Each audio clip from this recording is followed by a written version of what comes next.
Ito yung gagawin kong pinaka-topper ng cake. Gagawin ko dito, ilalaminate ko. Ang gagamitin ko yung ano, called laminating film. Bali, ito yun. Tapos, siset lang natin yung laminator sa ano, sa cold. Bali, hindi yan mainit.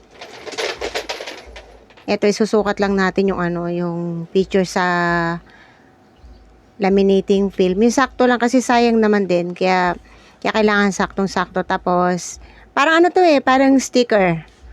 Ididikit lang natin yung ano, yung pinaka dulo. Dito lang ako nahihirapan, minsan ang hirap ang hirap tuklapin. Ito yung maganda kasi pag ano, pag ginamitan mo ng ano, ng laminating film.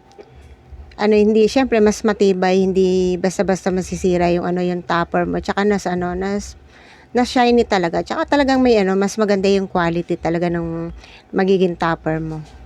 Ganito lang yung kadali, ipapasok mo lang dito sa laminator. Basta siguraduhin mo yung laminator mo nakaset sa cold. Tapos ito nagugupitin natin. Maganda sana kung meron kang ano yung syempre sa Cricut, 'di ba? Ano na yun yung paglabas no nakakat na talaga yung ano yung magiging topper mo. So anyway, dahil wala tayong gano'n kaya medyo mano-mano yung gagawin nating paggupit dito sa ating topper.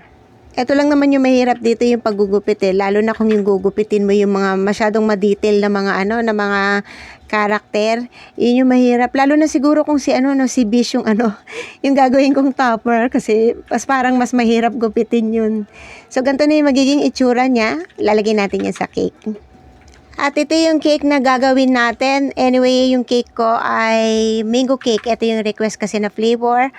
At meron po akong recipe nito sa YT channel ko. Lalagay ko na lang din po sa comment section yung recipe. Baka sino po ang interesado, lalagay ko na lang din po doon. So, syempre yun lang naman yung ginawa ko dito. Lalagyan natin ng filling na mango. And then, ang ginamit natin dito is Everwhip na whipping cream. At ito na, natapat po na brown out habang ginagawa ko tong cake. Kaya tuloy si Habi may flashlight. Tinututukan ako ng ilaw habang ina-assemble ko tong cake. Buti ka mo nakapag-whip na ako ng whipping cream. So medyo mahirap gumalaw talaga syempre pag brown out kasi natapat naman kasi na may bagyo kaya yun unexpected naman talaga bakit naman kasi dumating kaagad yung bagyo habang gumagawa ako ng cake. So kaya tuloy yung mata ko nahihirapan dahil medyo malabo yung mata ko. So, mahirap naman talagang kumilos pag medyo madilim, 'di ba? Lalo na sa kulay ng cake, hindi ko ganong nakikita yung kulay ng cake kasi yellow yung cake. So anyway, naitawid naman natin. Tapos nilagyan ko ng straw syempre para sigurado yung cake natin hindi yan magigewang-gewang, hindi yan magi-slide.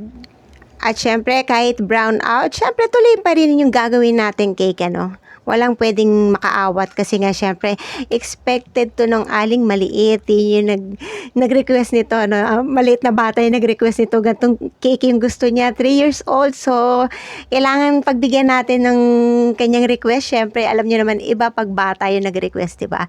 Masyadong sa kanila yan yung pag mo yung wish nila. So, sobrang masayang masaya sila. So, anyway, ang ginamit kong piping tip dyan is 2D.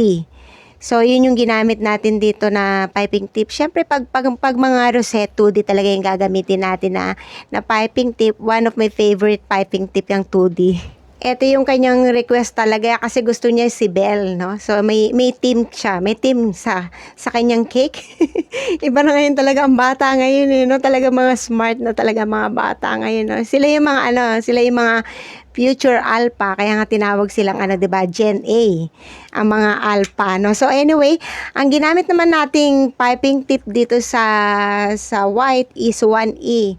So yan yung ginamit natin. Kailangan sinunod ko talaga yung detail dun sa sample na pinadala sa akin. Syempre para matuwa talaga yung bagets, no? Makita niya talaga na ganun yung itsura ng cake niya. At pagkatapos nito, lalagyan natin dapat to dry juice, dapat yung ilalagay ko dito. Kaya lang, wala na akong available. So, syempre, na lang din, cream na lang din, kinulayan ko lang ng red. Syempre, para talaga, para kompleto tayo sa detail. Buti biglang nagkaroon na ng ilaw. Salamat naman at may ilaw na kasing hirap talaga kumilos pag walang ilaw. So anyway, ganito na yung itsura ng ating cake. Tapos syempre chinek ko pa, tinignan ko kung may nakalimutan ba ako. Then ilalagay na natin yung ating topper, si Belle. Hindi ko na nilagyan ng rose kasi ang request naman nila is si Belle lang talaga at ganito lang yung itsura.